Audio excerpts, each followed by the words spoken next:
yasa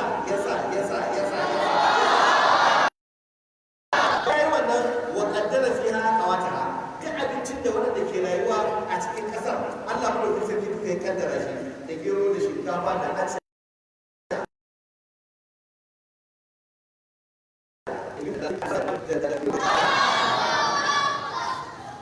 duka waɗanda Allah mu da sarki ya yi amma na da yi su cikin kwana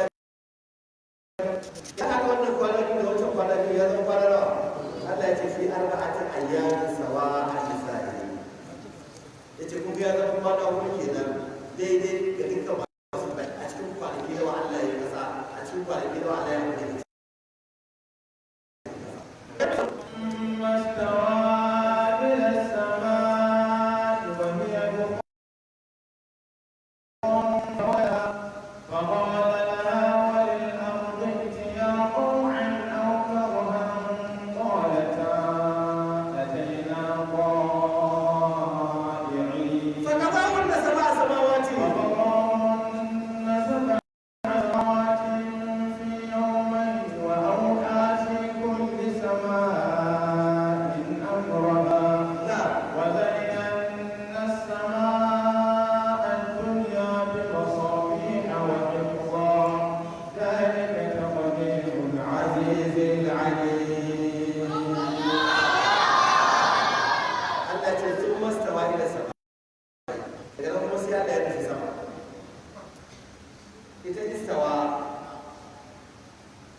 idan ta zo ta yi ta'addi da ala to suna ba da ma'anar sama an daidaita a sama